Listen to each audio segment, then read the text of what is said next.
Hey, good morning, sewing friends. So today I want to talk a little bit about sewing project rescues. So have you ever had a project that just has gone sideways and just doesn't seem like it's going to work out for you? So I have a couple of suggestions when you do that, and I'm going to show you an example of something that happened to me very recently with another project that I sewed. But if you've ever had a project go sideways, and this could be you screwed something up mortally, you can't rescue it, whatever. And I'm going to send you to some resources at my blog, some good articles that I've read in the past, but some common ones. You sew something and at the very end, you put a hole in it. Either you go right through the end of a buttonhole and off the edge, or you, with your seam ripper, and you slice right through the back of that buttonhole and big hole in right in the front of whatever it is you're making, or you end up with a hole or something else somewhere in the garment. Those are two really common ones. Now, the really cool thing about the buttonhole piece that I've seen is that if you've done that, what you can do is do embroidery around the edge of the buttonhole and then repeat that embroidery all the way down the other buttonholes in the same spot. So that's a really good rescue. I've also seen people put like a piece of contrast fabric, like a square of contrast fabric to the left or the right of the buttonhole where you screwed it up, and then repeat that. So it's almost like a little square all the way down. So that's another thing. Now, in my case, when I came back after making a beautiful pair of blush, not this color, blush Emerson pants that I showed you in a previous video, I came back from Charleston, I washed it, and somehow or another, it ended up next to something blue. I have a suspicion of what the blue thing was that got wet, and now I have this permanent dye. And then I took a dye color catcher remover type thing. By the way, color catchers only work in the water, so this was another thing I was trying to remove it with. I knew it was a bad choice. It was actually supposed to remove dye from your hands. It's called Redurin. And so I thought I'd try it, and it bleached out the whole thing. So I freaked out. I grabbed some dye because, you know, I'm one of those people that does dyeing, things like that. So I grabbed some dye in a coral color, and I at least put the color back in the pants. But I can't do anything about this dye. It just is never going to come out. And this is the top of the back of the pants. I can't cover this. It's all the way down the back here, and it actually even extends down into this crotch area. Just not going to happen. So what am I going to do with these beautiful pants? Well, I'm going to dye them a darker color. And I'm actually going to dye them a color of like terracotta, which will look a lot like the pattern envelope. So if you take a look at the Emerson from Tobias, the pattern envelope, which I don't think I have hanging around here right now. I might. Let me see. Actually, I do not have it hanging around. You think I would, but I think I put it away. So at any rate, I'm going to over dye these, and I'm going to buy about 2 ounces of dye from Dharma Trading, which is my go-to dye source. I'm also going to purchase some additional supplies that I need that I ran out of. So instead of having these beautiful blush pants, I am going to end up with terracotta. Now, I have a little bit left over that I'm going to be using for another top part of another yoke of another project, but I'm going to purchase some more of this in my local fabric store. Fortunately, this is Essex. It is $12.75 a yard from my local fabric store, and I need a little over 2 yards, maybe even less because I have a little of this extra so I can cut waistbands and pockets out of this. So I'm just going to go ahead and buy 2 yards or 1.5 yards or whatever I need, and I'm going to go ahead and remake these pants. So I'll have a terracotta pair, and then I'll also have this blush pair, which is what I started out with. These are beautiful. I absolutely love them. I wore them in Charleston on a trip, and I have another vlog up about that you can check out about what I sewed and what I took to Charleston, which is a great summer capsule. So anyway, that's my mortal wounding of a project. Now, it happens all the time, and sometimes it requires fabric. Like in this case, it requires fabric. I have a swimsuit that I've been working on, the Boca Bay from Green Style Patterns, for a year. I was going to wear it in Jamaica last year for spring break. I mortally wounded that one, and I was really angry, and I didn't want to buy more fabric. I have since purchased more of the swimwear fabric that I had, and my intention is to finish that project. Sometimes they just need to go into timeout for a year or more. Now, what if you have an incident where I've got a jacket that's sitting down in there that I cut out, and somehow or another when I was interfacing the collar, it shrunk. So the whole fabric shrunk, and the collar didn't fit.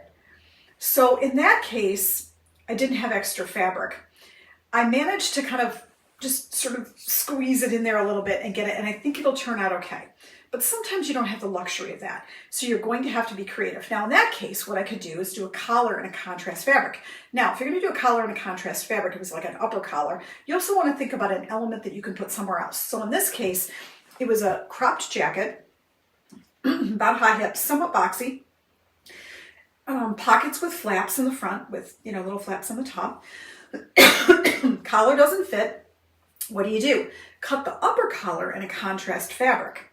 And then also cut the tops of the pocket flaps. So it looks totally intentional that you have a contrast collar or a coordinating collar, and that you also have pocket flaps. So the things that we think are really challenging, that we've mortally wounded and we're never going to be able to come back from them, sometimes end up being our favorite projects. Now I also have a blog post about an ice dye project that my son and I did a couple years ago, actually a snow dye project. And it was a poncho that I had that's got almost like a diagonal with fleece on the bottom and sweatshirting on the top. So it's gray on the bottom, it was cream on the top. The cream got a big stain on it, something or other. It looks almost like highlighter. I don't even know what it was. And I over dyed it with snow dye. It turned out to be one of my favorite projects. But the diagonal thing was because I didn't cut out the bottom panel. I didn't tape the pattern together before I sewed it. It's not supposed to be like that. It's not supposed to have a panel there or anything. It was supposed to be attach this pattern piece to this before you cut it out. And after I cut it out, I realized that I had never attached the pattern piece. So I ended up having to attach this triangle shaped with wedge piece onto the bottom of this sweatshirt poncho thing. And I have gotten so many compliments on that design screw up. Seriously, when I did it, I was like, are you kidding me? I don't even have enough fabric anymore. I can't even piece this together. I just totally screwed it up. So sometimes those recoveries end up being more creative and more unique than if you just sewed the garment in the first place. So I don't want you to get upset if you've screwed up something. And I think new sewers do this. They're like, oh my gosh, I've screwed it up. Now, what do you do in the case of sizing? You cut the wrong size. If you cut it bigger, and it's too large for you, you can always take in a side seam and an inner leg seam or something like that, right? You can always take a garment in, or the fashion right now is to wear things oversized, so it's not a big deal. What do you do if you've cut something too small? So I think you all know that I'm working on jeans right now, and the patterns that I'm using were gifted to me or given to me by my local fabric store. Someone in our community had cut out jeans in a pattern size 14. Now I'm a pattern size 16. So these jeans are definitely not going to be fitting me. So what do I do with that? Well, two things. Number one, I am losing a little bit of weight, which is good, but I do need to add a wedge in the seam here. So I'm actually coming back and saying, okay, what can I add? Now, you can add trendy right now, a whole side panel down the side of a pair of pants in a contrast color. Super trendy, especially with denim. You could add a panel in the center front, okay? You could add, if you just need room at the waist, you can add a wedge just at the waistline. There's lots of opportunities for creativity. Now, the pants I'm wearing right now are the Pio pant from Ready to Sew, but this pant is very similar. It's got a nice deep pocket here, by the way, and little patch pockets in the back. This pattern is very similar to one that my fabric store is doing right now from the Matchy Matchy Sewing Club called the Recess Play Pants. And those pants are actually designed as patchwork. So let's say you get into a pair of pants and you say to yourself, there's no way these are going to fit. What am I going to do? You could add multiple patches, like strips, along the side. You could add, because this is a center seam, the Pio pant and the Recess Play is a center front seam, you could add a panel here or multiple panels. You have lots of options for rescuing wrong-sized garments. You could even say, you know what, this top is just never going to fit me. I'm just going to cut it apart. You can add panels to side seams here under the arms. Same thing here under the arms if your arm is too narrow here. You can add flare or diamond shaped patterns or triangle shaped patterns to sleeves to make them wider. So you have all sorts of opportunities for creatively rescuing a too small garment or something that just isn't working. Now, in the case of the buttonholes, because this is a really common thing, I always put a pin at the either end of my buttonhole, so when I'm slicing it with my seam ripper, I can't go through the end. Some people will use a block of wood in an awl where you hammer the wedge, the awl or the wedge in there and cut it out, not an awl, but a flat one. Some people, that's just to prevent it in the first place. But if you do end up going through it, those creative rescues can really almost make a really nice design element. Now, in my case, there's no coming back from this. There just isn't. I'm not going to get this dye out. I'm not going to put flowers all the way down the butt. It's just not going to work for these pants. But I have the ability to dye these another color. And then, fortunately, the fabric's not expensive enough, and I have enough left to do the other pieces that I can buy probably 1.5 yards of this, given the cropped length of these pants. I can probably do 1.5 yards, and then I'm going to do a proper dye. This was just like, I'm angry, and I want to, because I bleached them out at the top, like when I was trying to get that out.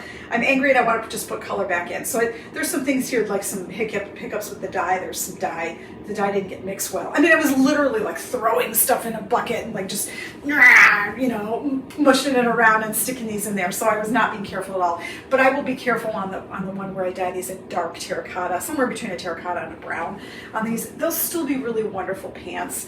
But unfortunately, they're just not going to be the color I really wanted them to be. And I wore them and they were so beautiful and they were among my favorite pants that I've made recently. Just can't do it. So I will make another pair in the color that it's supposed to be, that I picked out for these pants. I will make another pair. I will use these small pieces here for the pockets and the waistbands and things like that I already have some fabric, along with a yoke to another blouse that I'm making, which is supposed to coordinate, right? The whole thing is supposed to coordinate. This is the fabric for the blouse. So you can see really nice coordinate here. So anyway, mortally wounding your projects is not the end of the world. They might have to sit in timeout for a while, like a year or more, or 2 or 3 or 5 in the case of that collar on that jacket. It's been sitting down there for about 5 years. But you can rescue your projects, and oftentimes they're going to become some of the most creative ones that you have. I have a blog post from a number of years ago, which I will link to on my blog at sewparadise.com, where I have beautiful striped silk wide leg pants. I ended up buying this fabric in Italy in 2001 when I was visiting Florence when I was in my 20s, my late 20s, maybe I was even 30 by then. I bought it. I intended to make a blouse out of it. Never wanted to make a blouse out of it. They're 100% silk. It's Italian silk. It was beautiful. I didn't have enough width. So I actually took literally the leftover strips and I added a strip contrast. So the stripes go this way on the strip and the stripes go this way up and down on the pants. And then I had too much of it. It was too long at the bottom. So I ruched the last like 8 or 9 inches. So there's ruching at the bottom. There's contrast stripes. There's stripes in the front. They became some of my favorite pants, even though I didn't have enough fabric. And there was no way I could get more fabric. I bought it in Italy and I made the pants years later, 2 or 3 years later. There's no chance I could get more fabric. The rescue that I made on those pants made them some of my favorite garments that I've ever made before. So look at these as creative opportunities. Don't worry about screwing it up. There's lots of ways to rescue. And if you have a particularly tricky rescue problem, post it in the comments below here on the YouTube video, and I will help you think of creative solutions. Now, I got several creative solutions from friends who thought I should just tie-dye these, but I didn't really want tie-dye pants. Just not my jam. So tops are okay, but tie-dye pants, just not going to go for that. So I am going to over-dye these properly in another color, and I will share the final results. Probably going to look a lot like the pattern cover from True Bias for the Emerson pants. That's the color I'm going to be going for. And then I'll just make another pair out of some additional fabric, which will probably cost me about $18 or $20 to make another pair. And 2.5, 3 hours of my time. But that's just the way the cookie crumbles. Don't be afraid to rescue your garments. I've made some things that just really are too small and there's no way of rescuing them, and I'm going to actually go ahead and just piece them together with other fabrics to make a garment that actually fits me. And that's what you should do too. Use the opportunity to do a creative solution for a creative fix to rescue your garments. I promise you'll probably be happier with the end result.